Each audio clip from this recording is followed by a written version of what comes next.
Now, celebrating St. David's Day without music would be unthinkable. And in Wales, we have more than our share of accomplished singers and choirs. One of our most popular is Only Men Allowed. They've built up a global reputation and they performed with some of the biggest names.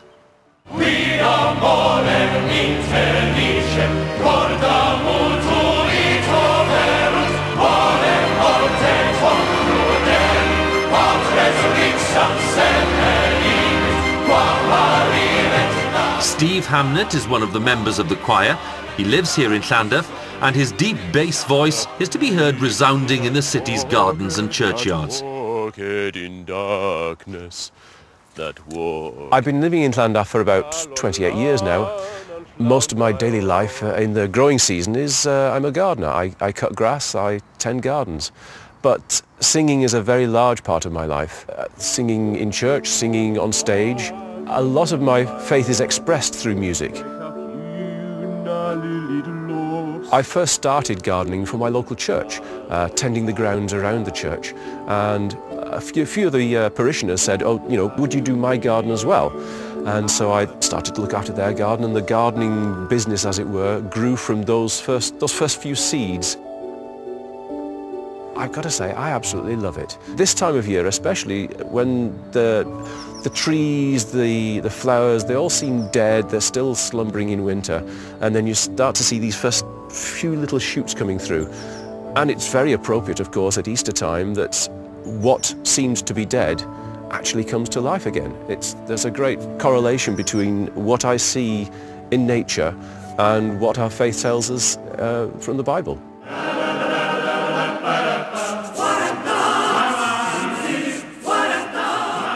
I started with Only Men Allowed, about 11 years ago.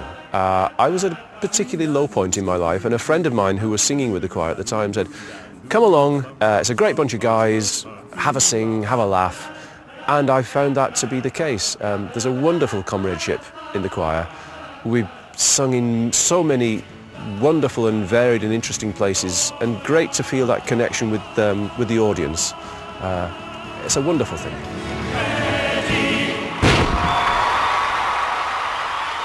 As a lot of people do, in my teens and my 20s, I questioned my faith. I wandered from my faith.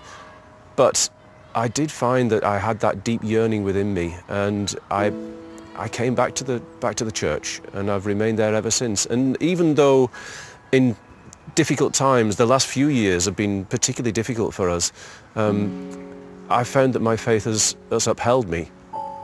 In fact, last December my father died, and on the day that he died, I went up to see him. I felt there was nothing I could give him. I wanted to give back to him everything that he'd given to me over the years. All I could do was mop his brow. But then I thought, I can give to him what God has given to me. So I sang his favourite hymn to him, quietly. A few verses of How Great Thou Art. And I left him in peace there, came back to Cardiff, and he died a couple of hours later.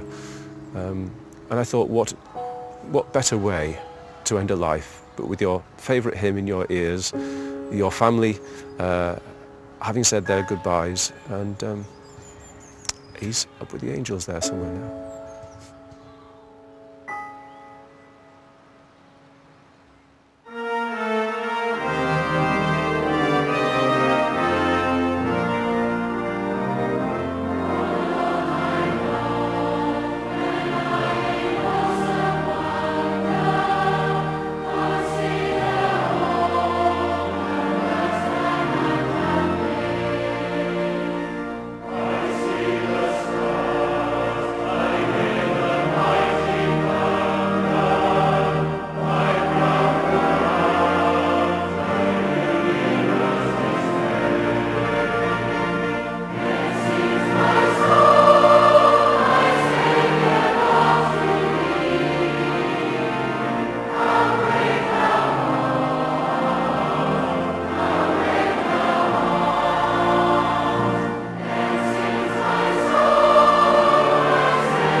Parts of the original cathedral buildings here in Llandaff date back to the 12th century. It is one of the oldest Christian sites in the country, and it's dedicated to no fewer than 5 saints: Peter, Paul, Dyfrig, Taylor and Eiddogwy. On the night of the 2nd of January 1941, the cathedral was severely damaged by a German bomb during the Blitz. But the cathedral has known more recent turmoil. In 2007 it was struck by lightning and the damage to the organ was substantial.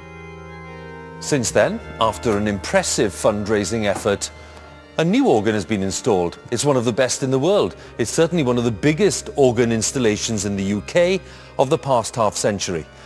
And if I play my cards right, I might be allowed to try it out. David, I know there'll be organists looking in total envy at what you have here. Tell us about it.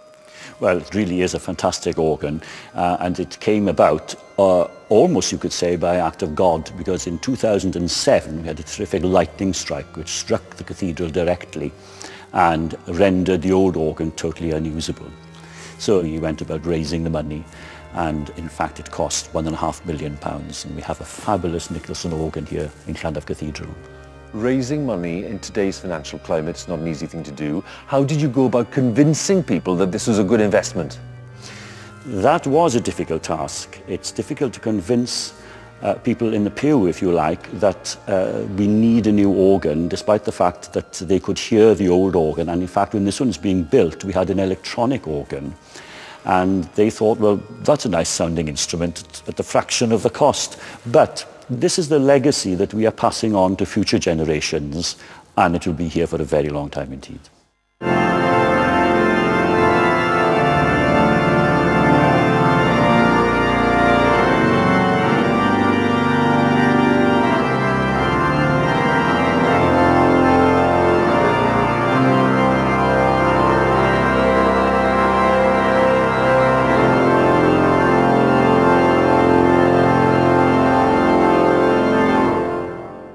Wow, that was quite something. It's a fantastic sound, isn't it? Wow, it's so powerful. Yeah.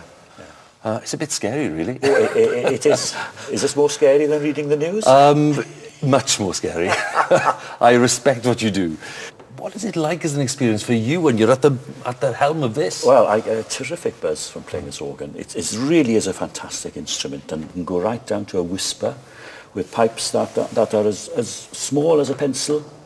Huge, enormous pipes that are 32 foot in length. So let's get a sense of the sensitivity of it. So very quietly, what am I going to do? We can start with a whisper, keep the swell box shut. And then if you want to add a little flute solo above that, you could do that. And then you carry on as you are, and I'll...